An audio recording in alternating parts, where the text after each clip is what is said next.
que a gente podia imaginar, mas temas de filmes, séries de TV, desenhos animados para criançada ou para adulto, tudo, sempre mencionando sobre zumbis, bruxaria, feitiçaria, mágica, poderes mágicos, etc.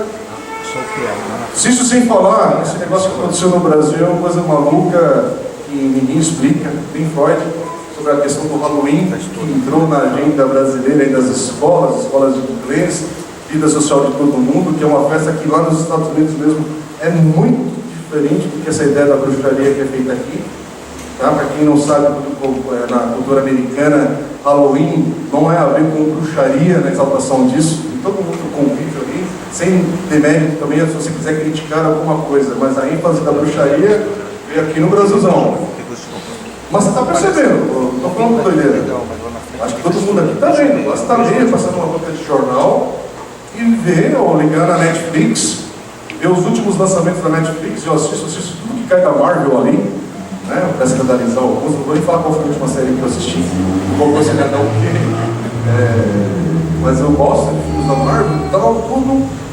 E gente, e aí eu vou lembrar das palavras do Cecílio sobre os extremos. A minha geração, talvez alguns aqui não vão entender, mas eu cresci assistindo Ultraman, Ultra Seven, né? Assim, cresci assistindo um monte de filme de herói, e isso não pirou minha cabeça. Como algumas pessoas que pensam que hoje, se uma criancinha vê um Mickey de orelha, vai ficar alterada. É uma piração que rola no meio evangélico hoje, com as coisas da Disney também. Não para você ignorar que, por exemplo, é uma coisa atual e recente, que personagens intencionalmente começaram agora a passar a uma questão de homossexualidade em heróis da DC Comics, da Marvel também, e da própria Disney. Inclusive está para vir aí, eu li a respeito disso, não era site de fofoca, era uma notícia mesmo, um dos personagens aí que eles vão fazer em um dos próximos desenhos, que é um casalzinho homossexual no desenho animado. E essa parte você tem que olhar com atenção, mas não com piração, porque é o mundo que nós estamos. E aí, não sou eu que vou ficar falando aqui em 10 minutos, 20, no meio de domingo, e querer acabar com um assunto que é tão complicado, extenso e profundo mesmo, difícil, gente. Estamos vivendo tempos difíceis. Mas a questão é que muito se fala sobre isso. Você percebeu que todo mundo curte, todo mundo acha bacana, normal, não tem problema nenhum. E você vê coisas ligadas ao mundo espiritual não sendo levado em conta a seriedade disso. A moçada, os adolescentes, aí vai uma palavra para a moçadinha aqui que está no nosso meio, que a gente já tem alguns adolescentes aqui entre a gente, juniores. Os filmes de terror, não é só se assustar através do filme de terror. Eu já assisti diversos. Já assisti muita série com efeitos especiais muito mais esquisitos do que o de agora, que agora tem uma realidade tal, não sei o que, né? Mas existe uma coisa por trás desse universo dos filmes de terror, dessa intencionalidade de provocar o medo, de expor para essa questão. Mas a minha questão aqui não é ficar criticando isso e aquilo outro. Apesar que já que eu dei o gancho aqui, deixa eu falar para os papais, porque eu estou com a Laura agora assistindo algumas coisas com ela, a gente assiste e compartilha, mas só para você entender a sutileza. Eu acho que eu falei com uma ou duas pessoas aqui da igreja sobre isso, sobre essa questão de valores. E eu estava assistindo na Netflix, ela gostou da Supergirl, uma série bonita, bem feita na televisão, super legal. E a gente começou a assistir a primeira temporada, umas cenas bem bacana, mas bacana mesmo, de efeitos especiais e tudo, a história, a menina lá, bonitinho tudo. Aí entra a segunda temporada, graças a Deus que eu fui assistir para ver lá um capítulo lá, só para assistir um pouquinho antes. E aí na segunda temporada, a irmã da Supergirl, ela sai do armário. Ela assume que ela é homossexual e que aí ela vai ter um caso com uma policial lá da equipe lá, não sei como são os nomes todos, não me recordo disso não. Mas aí, de novo, a sutileza dos valores. E aí, nessa parte, a gente, como pai e mãe, tem que ficar atento àquilo que está sendo ensinado e está sendo visto.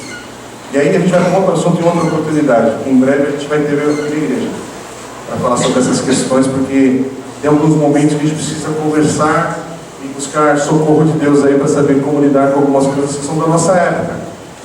Mas o texto aqui está falando, permite que a gente fale de uma realidade que também está todo mundo aqui inserido.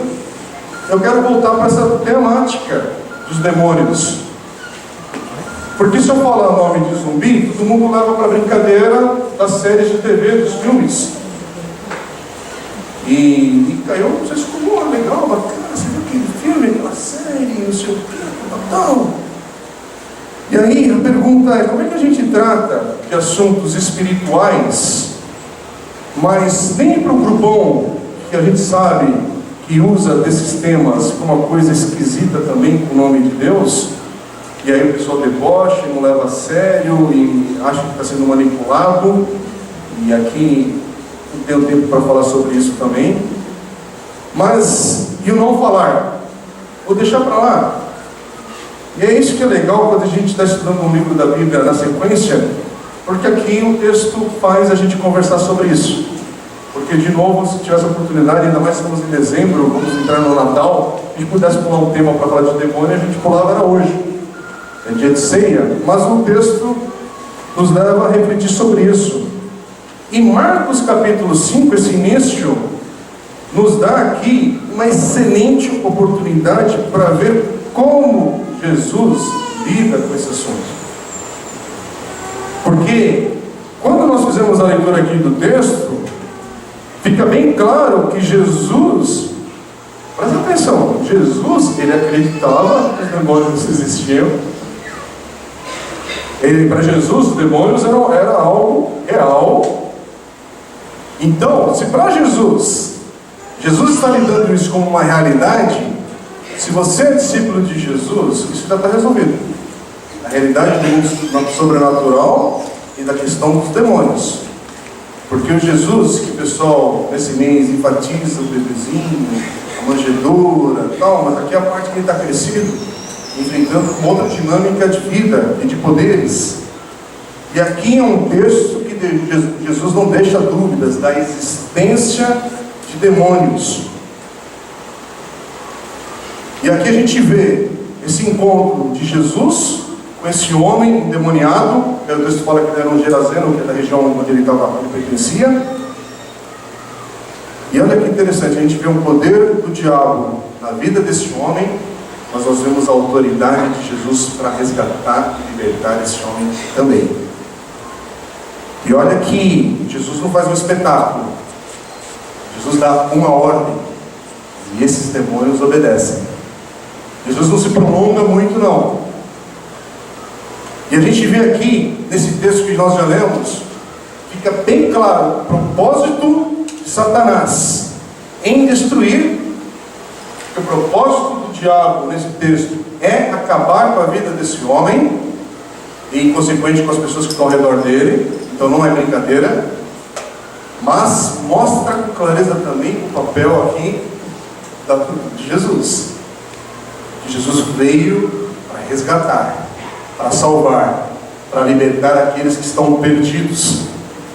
E é o que a gente vai ver no decorrer desse capítulo 5, não apenas nessa história, quando Jesus vai libertar esse endemoniado, mas na sequência, depois do versículo 21 até o 34, mais ou menos, a gente vai ver Jesus também curando uma mulher, e depois no final do capítulo, ressuscitando uma garotinha. A gente vai ver isso nos próximos domingos. Então, esse capítulo, ele exalta, ele mostra, destaca o poder de Jesus para salvar. E Jesus, vocês lembram que veio domingo passado, alguém tem lido o Evangelho de Marcos, no capítulo 4, se você está com a sua Bíblia aberta, no final do capítulo, versículo 39, Jesus tinha acabado de acalmar o mar, repreendendo o vento de uma tempestade com os discípulos, e eles estavam num barco passando, e Jesus falou ali, versículo 39, aquiete-se, acalme-se para aquele mar, para aquele vento. E o texto fala que imediatamente o mar se aquietou, e essa declaração de Jesus, que Jesus fez no barco, levou os discípulos a fazerem uma pergunta, que é a pergunta do versículo 41, como termina capítulo 4. Os discípulos perguntando: quem é este que até o vento e o mar lhe obedecem? E olha que interessante, nós entramos no capítulo 5 e finalmente, com clareza, os discípulos vão conseguir a resposta para essa pergunta. Só que quem vai responder vai vir da boca de alguém que para eles é inesperado. De novo, o versículo 1 do capítulo 5, agora a gente vamos andar por esse capítulo. No versículo 1 diz que depois de cruzar o mar da Galileia, que agora está calmo, o versículo 1 diz que Jesus e os 12 discípulos chegaram na região dos Gerazenos. E o versículo 2 diz que assim que eles desembarcaram do barco, aparece esse homem com um espírito imundo, e ele veio dos sepulcros para se encontrar com Jesus. Olha de onde que esse homem está saindo. E esse homem, o texto deixa bem claro aqui, uma dúvida, ele era um endemoniado, quer dizer, era uma pessoa que Satanás tinha tentado macular, machucar a imagem de Deus nele. Porque o endemoniado é isso, irmãos. A Bíblia diz lá no início que o homem foi feito à imagem e semelhança de Deus. E é essa imagem que Satanás quer quebrar. Essa semelhança com Deus que Satanás tem para tentar desfigurar, corromper. É isso que a gente vê na vida desse homem. É um homem que está desfigurado. É um homem que está com a sua vida corrompida, maculada. E além do mais, tem uma sutileza aqui no texto, para quem não é familiarizado com a Bíblia e com a questão de Velho e Novo Testamento, o povo judeu, com Israel. Esse homem, pelo menos da Israel, e para um judeu, ver alguém tocar uma pessoa morta, um animal morto, era como se fosse um ato da pessoa se sujar, se corromper com aquele ato, né? Era excluído do meio deles. E aqui a gente vê um homem que estava vivendo entre os mortos. Olha a radicalidade do que está acontecendo na vida desse homem. Presta atenção no que o diabo fez na vida desse homem aqui, a levar esse homem a viver entre os mortos, uma cultura que essa cena é algo que excluiria no meio do seu povo, da sua família. E o verso 3 e 4 aprofunda a gravidade do que está acontecendo nesse homem, porque diz que esse homem vivia nos sepulcros, ele já havia sido preso com correntes e ferros, e o texto diz que nem nisso foi capaz de prendê-lo. Irmãos, olha a força que esse homem tinha por causa desses demônios que possuíam. Não é brincadeira. Um homem endemoniado, não um tontão que está indo pela rua fazendo besteira. Olha a força que esse homem tinha. Porque esse homem não era o maníaco do sepulcro, ele era um endemoniado. Não era um piradão aí que estava fazendo besteira, loucuras. Ele era uma pessoa possessa. É sério. E as pessoas, o texto diz isso, as pessoas o temiam. Lógico, por causa dessa força, que ninguém sabe explicar como é que ele era tão forte. Só que existe uma diferença entre temer e respeitar, porque esse homem não era respeitado. As pessoas não queriam esse homem por perto. Porque é isso que Satanás faz. De novo, eu quero que você entenda isso. Satanás quer destruir a imagem de Deus no homem. E é isso que está acontecendo na vida desse homem. Jesus diz em João, capítulo 10, versículo 10, diz assim: o ladrão vem apenas para roubar, matar e destruir. Jesus está falando de Satanás aqui, do diabo. Essa é a função de Satanás. É por isso que quando pessoas falam besteiras sobre demônios, sobre não dar importância para a ação do mal no nosso meio. Aliás, você já percebeu tanto de coisa que acontece que é inexplicável da maldade na nossa sociedade? Irmão, se você pensa que é apenas coisa à toa, é a sorte dessas pessoas que não estão muito boa, é você ignorar a ação demoníaca na vida de homens e mulheres nos dias de hoje.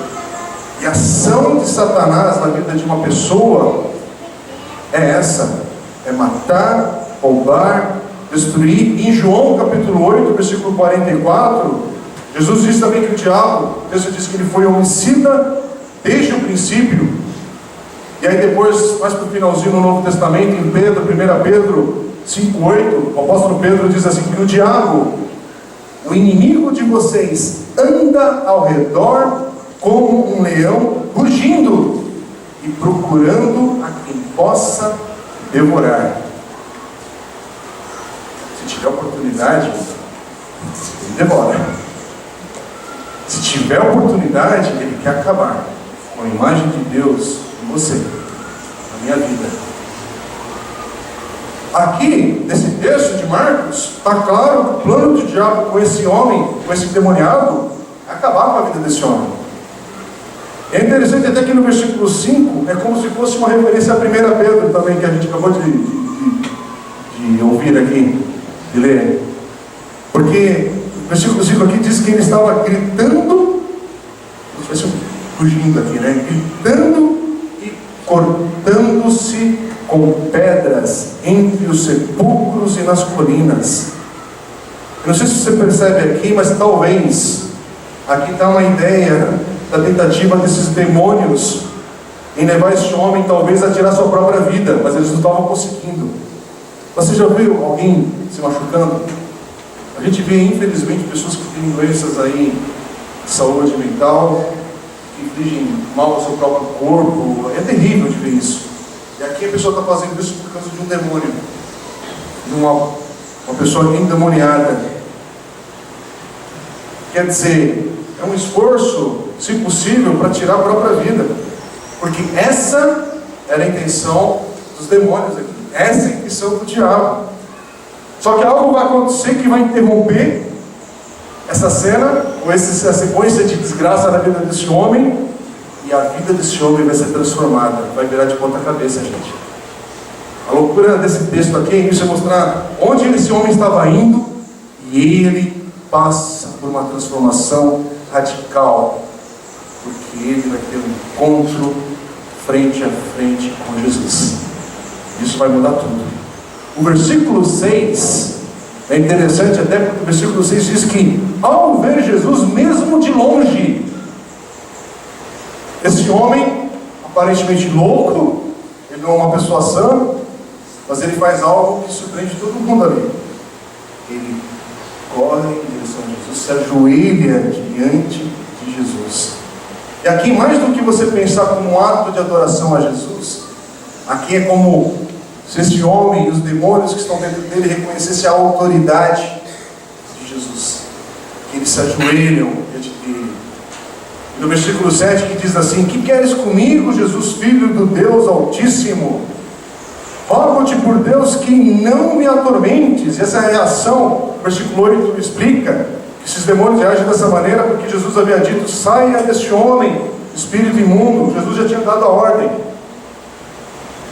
Então olha o que está acontecendo nessa cena. Presta atenção que esse homem endemoniado, possesso por demônios, ele tem que se ajoelhar diante de Jesus. E é nessa cena aqui que os demônios confessam quem Jesus é. E eles confessam, irmãos, na sequência do quê? Respondendo àquela pergunta que os apóstolos estavam fazendo no final do capítulo 4: quem é este homem? E a confissão vem da boca de um homem endemoniado: Jesus, Filho de Deus Altíssimo. Irmãos, aqui é a afirmação que Jesus é Deus. Em outras palavras, vindo da boca desse homem endemoniado. Versículo 9 e 10 aqui do texto. Eu estou indo hoje um pouco mais ponto a ponto, porque é muito rico esse texto. Eu queria que vocês prestassem atenção nisso. E o versículo 9 e 10 eles mostram a situação terrível que esse homem vivia. Porque fica bem claro, está escrito com todas as letras ali, que esse homem estava preso a uma legião de demônios, que a gente sabe que são centenas de demônios, não precisa ter a precisão exata de quantos demônios estavam dentro desse homem. A intenção dessa palavra legião não é mostrar isso, mas é mostrar a intensidade da força demoníaca que estava dentro dele. Irmãos, é uma força absurda. Novamente, por isso que o texto está falando que esse homem, ele tinha uma força que ninguém conseguia explicar. E é por isso que a única esperança dele era que alguém, um libertador, alguém com um poder maior do que esse que estava dentro dele, chegasse para libertá-lo. Só alguém com um poder superior a esses demônios que podia tirar essa força do mal que estava dentro dele, na sua vida. E é por isso que esse texto ele é surpreendente, porque ele mostra a força, o poder de Jesus como libertador, Jesus como Filho de Deus. E, irmãos, aqui é como se fosse adiantado aqui para nós, para a gente ver a batalha entre o bem e o mal. Aqui é uma prévia do que Jesus está mostrando aqui, do que vai acontecer com Satanás uma vez por todas e os seus demônios. Aqui os demônios falam pela voz desse homem, imploram para que Jesus não os enviasse para longe daquela região. Esse texto, essa história sendo contada no Evangelho de Lucas, no capítulo 8, versículo 31, é mais específico, e diz assim, que eles imploravam que os mandassem para o abismo. E aí alguns estudiosos da Bíblia dizem que esse lugar é possivelmente um lugar de confinamento espiritual antes do julgamento eterno final, mas aí tem um estudo longo bíblico para se fazer sobre isso, mas cita esse lugar chamado abismo. Quer dizer, você percebe a barganha que os demônios querem fazer com Jesus aqui, né? O versículo 11 cita que tem ali uma grande manada de porcos pastando próximo ali a uma colina, e esses demônios imploram para que Jesus permitisse que eles entrassem nesses porcos. Interessante, né? Uma manada de porcos perto de judeus. Você percebe aqui uma coisa esquisita que está acontecendo no meio dessa sociedade? E o versículo 13 diz que Jesus lhes dá permissão e finalmente este homem atormentado, ele de fato encontra o seu libertador. Ele de fato encontra Jesus, o seu Salvador, porque os demônios saem dele. Irmãos, quando eu citei aqui, que um pouquinho antes desses versículos, esse texto ele diz que esse homem havia tentado se cortar com pedras, é porque está casando aqui com a ideia do que vai acontecer com esses porcos agora. Porque o que vai acontecer com esses porcos é para mostrar de fato a intenção que esses demônios tinham contra a vida desse homem. Fica claro porque o versículo 13 fala sobre isso. Olha, os espíritos imundos saíram e entraram nos porcos. A manada de cerca de, olha a cena, manada de cerca de 2.000 porcos atirou-se precipício abaixo, em direção ao mar, e nele se afogou. Quem assistiu aquele filme 300? Imagina aquela cena real acontecendo aqui com os porcos. Então, foi cenas de violência, assim, de lutas e tal. Aqui fala, cerca de 2.000 porcos se atirando no precipício abaixo, em direção ao mar, se afogando. Irmão, a verdade aqui tem um ensino para a gente entender o que é o ser humano feito à imagem e semelhança de Deus, porque sutilmente aqui nesse texto está mostrando que a vontade de um ser humano feito à imagem e semelhança de Deus é muito mais forte do que aquilo que está no animal, porque no animal não teve nada para refrear a força, a intenção desses demônios, nada pôde reter aquilo. Aqui de novo fica claro também que se Satanás pudesse livremente agir no nosso meio, ele sai acabando com todos nós, amigos. Se Satanás pudesse agir livremente, sem permissão alguma daquilo que ele faz, ele saía matando, destruindo de fato. Agora esse texto fica claro também que Jesus, Deus, se importa com cada um de nós, com cada ser humano. E mostra a diferença da importância, sim, entre o ser humano feito à imagem de Deus e o lugar na natureza, entre os animais. Porque tem gente que valoriza mais animal do que ser humano e parece que fica feliz em declarar isso, mas essa ordem não está na Bíblia. Não que você vai sair tirando pedra aí, fazendo maldade com qualquer bichinho, não é essa ideia. Mas, não inverta a dignidade que todo ser humano carrega, a imagem de Deus. E olha a cena, porque aqui nós estamos falando de um ser humano endemoniado. Agora, o que fica claro aqui nesse texto, com a autoridade de Jesus, irmãos, você pode ter certeza de uma coisa, porque tem gente aqui, eu conheço pelas conversas e por algumas histórias, e sem citar nome de absolutamente ninguém, mas esse texto aqui é uma oportunidade para a gente prestar atenção e entender sobre a questão de ações demoníacas que às vezes estão próximas a nós.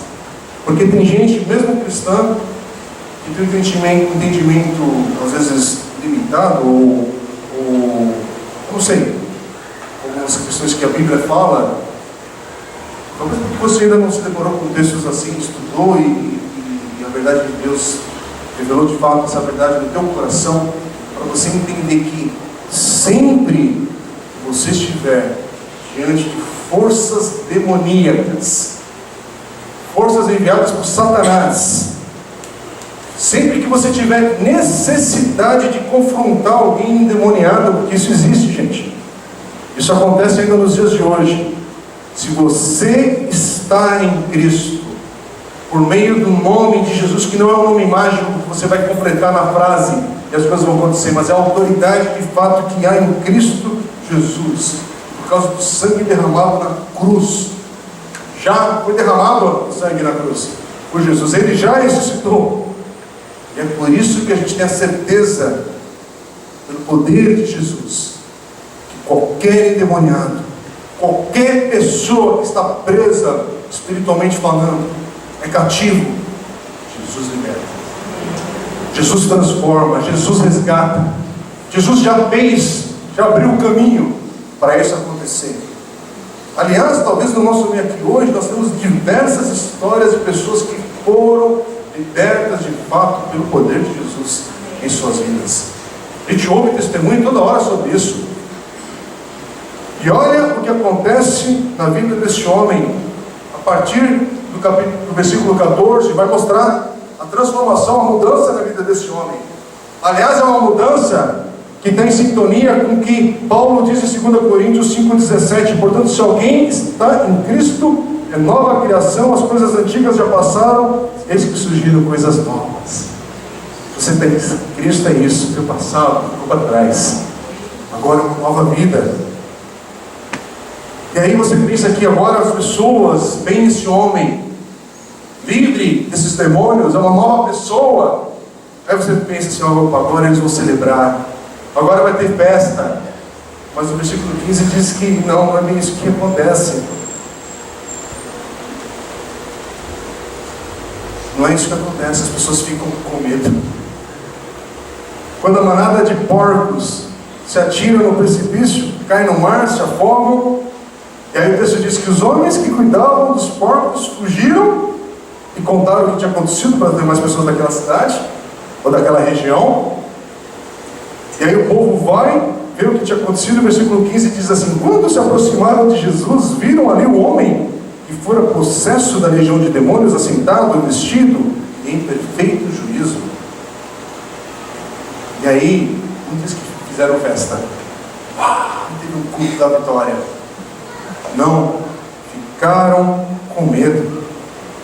Irmãos, olha o que está acontecendo. O homem que era um maluco, um endemoniado, uma pessoa que só causava problema, agora está ali, vestido, calmo, sabia quem ele era, sabia quem eram as pessoas que estavam diante dele, era uma nova criatura, uma nova pessoa, por causa de tudo aquilo que Jesus tinha feito. Talvez este homem agora estava com um sorriso no seu rosto. Talvez este homem sim estava celebrando a sua salvação, a sua libertação. Este homem sim talvez estava ali com o coração grato e agora em devoção a Jesus. Só que as pessoas da cidade tiveram um outro sentimento com essa cena. Gente, como o coração do homem é esquisito, fala a verdade. Quer dizer, em vez de celebrar, agora eles começam a suplicar, implorar que Jesus vai embora no meio deles, é o que diz o versículo 17. Quer dizer, que resposta estranha ao que estava acontecendo. Jesus tinha acabado de livrar essa cidade de um homem que os ameaçava, de demônios que estavam ali, mas agora a preocupação desse pessoal é com porcos. Está mais preocupado porque uma manada de porcos, que era o fim de lucro deles, caiu de um precipício, do que esse homem que foi salvo. Gente, que loucura, que cena. Quer dizer, para esses homens, eles estão questionando entre eles, é o seguinte: o que esse Jesus pode fazer aqui? Quer dizer, o que ele vai exigir da gente? Se ele pode fazer isso com o endemoniado, já pensou o que ele pode fazer com as nossas vidas aqui? Que bagunça que ele vai fazer? E aí, de forma patética, eles pedem para Jesus ir embora. Eles fazem essa escolha, eles preferem isso. Mas presta atenção, porque na vida desse homem é o contrário. Aliás, na sequência do texto aqui, diz que Jesus de fato acolhe esse pedido, porque Jesus não fica onde ele não é desejado.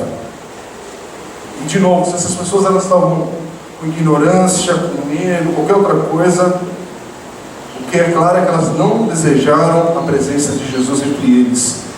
Só que este homem, esse ex-endemoniado, esse homem tinha encontrado Jesus. Ele pensou totalmente diferente. Esse homem encontrou Jesus e a sua vida foi transformada de fato.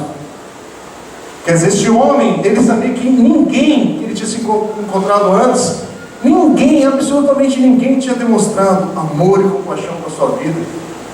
Ninguém tinha tido misericórdia, demonstrado amor. É por isso que no versículo 18 mostra esse homem agora diante de Jesus, implorando que Jesus permita, deixasse que ele fosse com Jesus, onde quer que Jesus fosse, porque em outras palavras, olha, não importa onde o Senhor está indo, eu quero estar junto, eu quero ir contigo, Senhor. Gente, olha a radicalidade de transformação na vida desse homem. E aí, é interessante que Jesus diz para esse homem que ele não permite que ele vá com ele, mas não permite, não porque Jesus está cansado, mas é porque Jesus tinha uma outra agenda para esse homem agora, esse novo homem nele, em Cristo. Agora, esse homem, irmãos, começou o texto falando de um endemoniado, e agora a gente termina falando da vida desse homem como um evangelista, como alguém que vai sair anunciando as boas novas do que Jesus fez. Olha o que Jesus diz para ele no versículo 19: vá para casa, vá para sua família e anuncie-lhes quanto o Senhor fez por você, como teve misericórdia de você. Quer dizer, Jesus está falando para esse homem, um ex-endemoniado, gente: olha, vai para sua casa, seja minha testemunha. Você estava perdido, mas agora você foi salvo. Você pertencia a Satanás, mas agora você pertence ao Filho de Deus Altíssimo. Irmãos, e é o que acontece na vida desse homem. Agora ele é consumido totalmente por Jesus. Jesus toma a sua vida por completo. Diferente de muitas pessoas que dizem seguir Jesus, esse homem não fica argumentando, esse homem não fica reclamando ou recusando a tarefa que a hora que Jesus deu para ele. Ele aceita essa tarefa sem questionar. E o versículo 20 termina dizendo, presta atenção: aquele homem se foi, ele obedeceu, e começou a anunciar em Decápolis. Decápolis é a região lá das cidades onde eles estavam, o quanto Jesus tinha feito por ele. Todos ficaram admirados. Irmãos, que impacto da mudança, da transformação da vida desse homem. Você já imaginou a cena? As pessoas que conheceram esse homem quando ele era endemoniado, talvez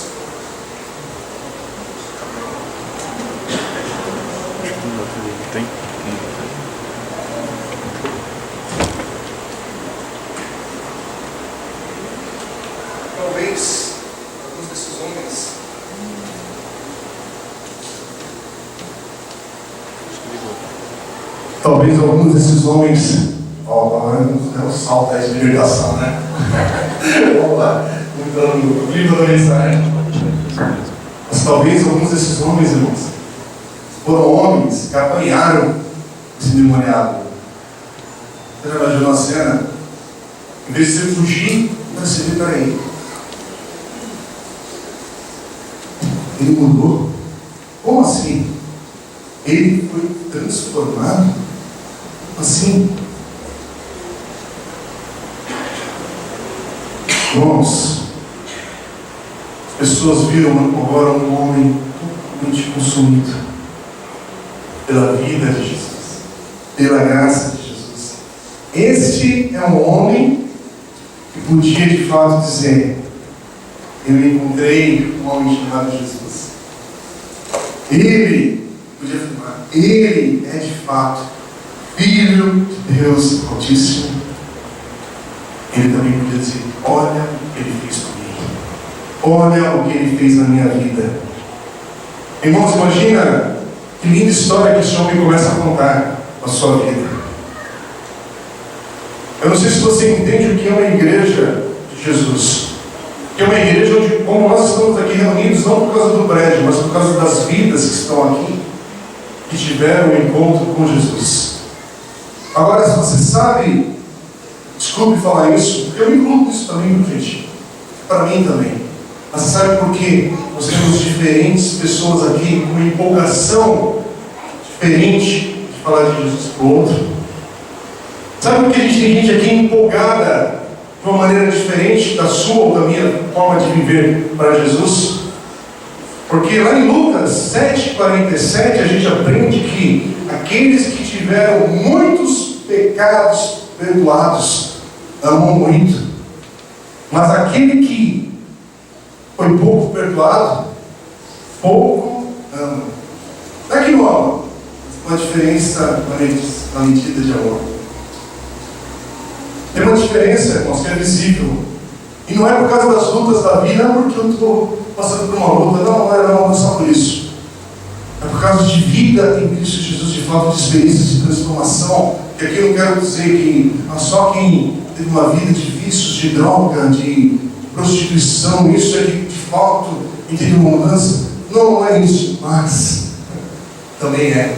Sabe aquelas loucuras de frases assim que a gente sabe explicar, mas com certeza é diferente quando um travesti, um drogado, uma pessoa que viveu uma vida maluca, uma pessoa que viveu vida de dívidas, que perdeu tudo de fato, já foi muito rica e hoje não tem nada, mas quando é resgatado por Jesus e tem uma nova vida, isso é trauma.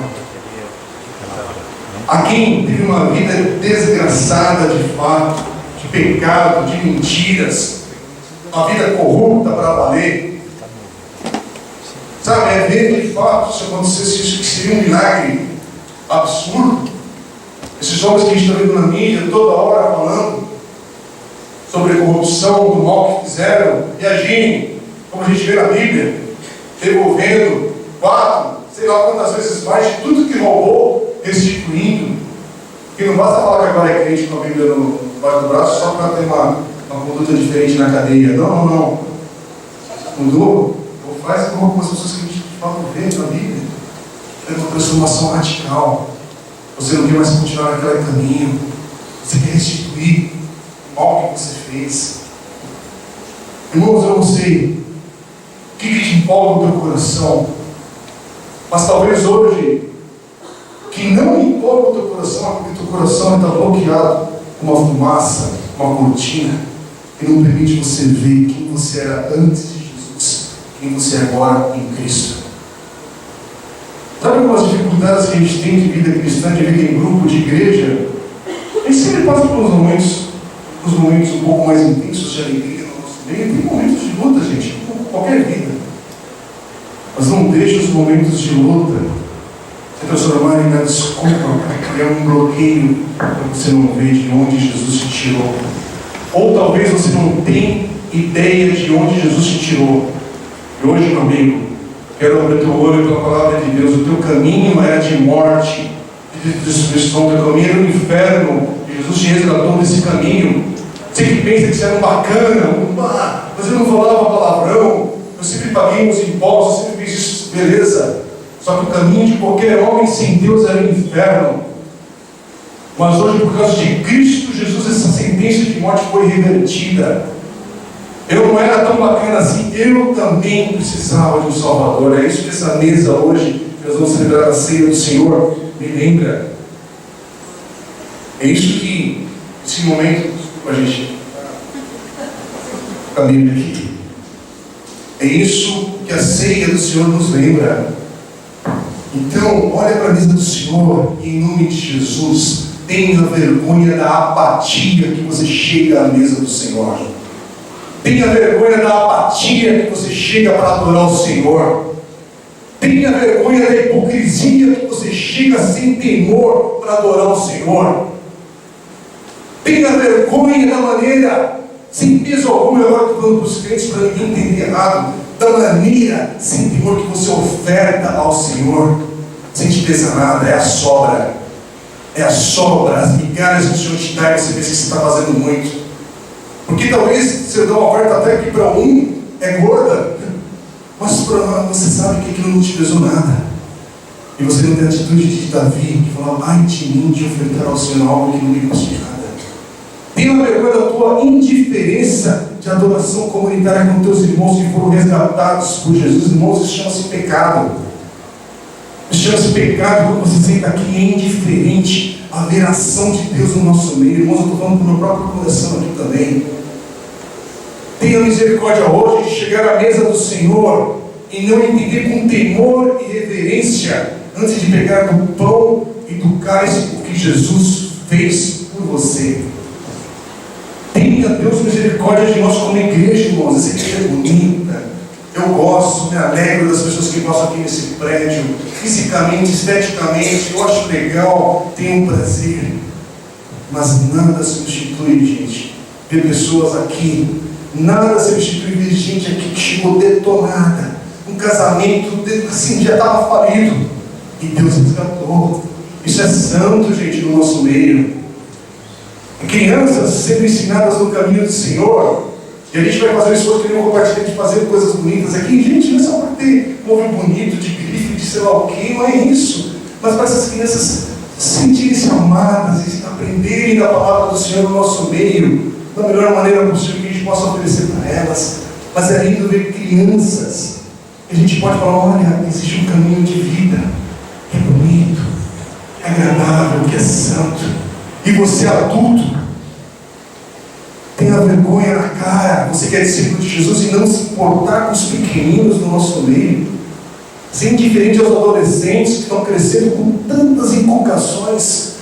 E você que é um baita de um marmanjo em Deus, 30 anos de igreja, mas não tem tempo para tomar um café, para dar um suco, um McDonald's para um jovem aqui da igreja, que está começando a fase de namoro. Você que já é casado aqui, cara, por favor, tem 5 anos aqui na igreja, não se sentou com um jovem, com uma jovem, para falar de vida e compartilhar das lutas.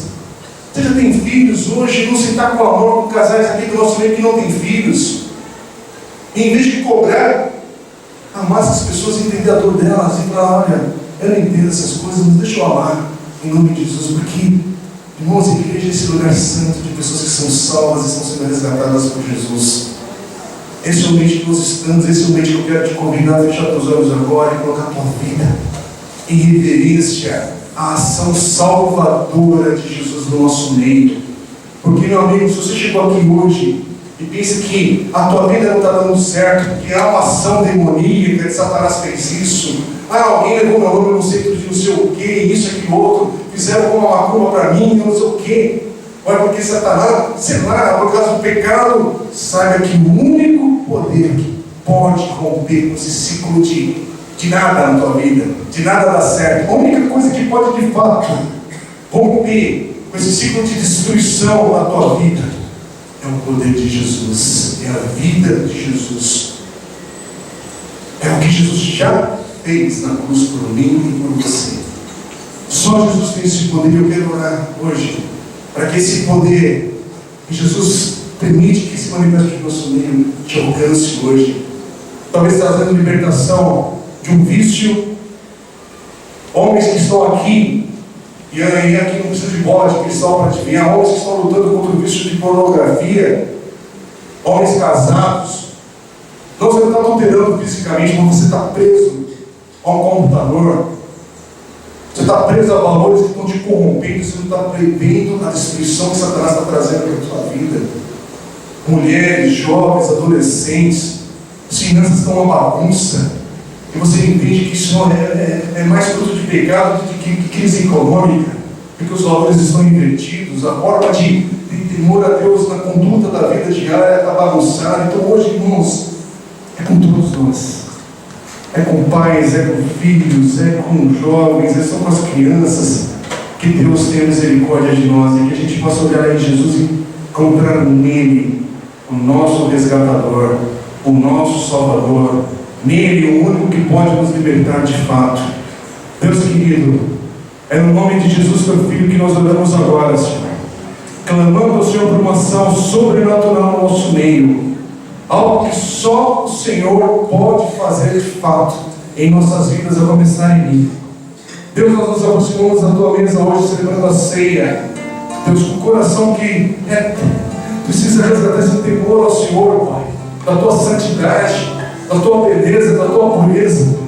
E Senhor, se nós vamos tomar do pão e do cálice nessa manhã, lembrando de Cristo, com gratidão, Deus, independência total ao Senhor, e reconhecendo que precisamos do Senhor e do Salvador na nossa vida e na nossa história. É por isso que eu te peço hoje, Deus, pessoas que estão aqui hoje sentindo-se perdidas, que elas encontrem em Jesus esse Salvador. Pessoas que hoje estão, Deus, se sentindo esmagadas pela vida, que em Cristo Jesus elas encontrem o seu resgatador, que tenham a sua fé e o seu ânimo de vida renovados por algo que apenas o teu Espírito pode fazer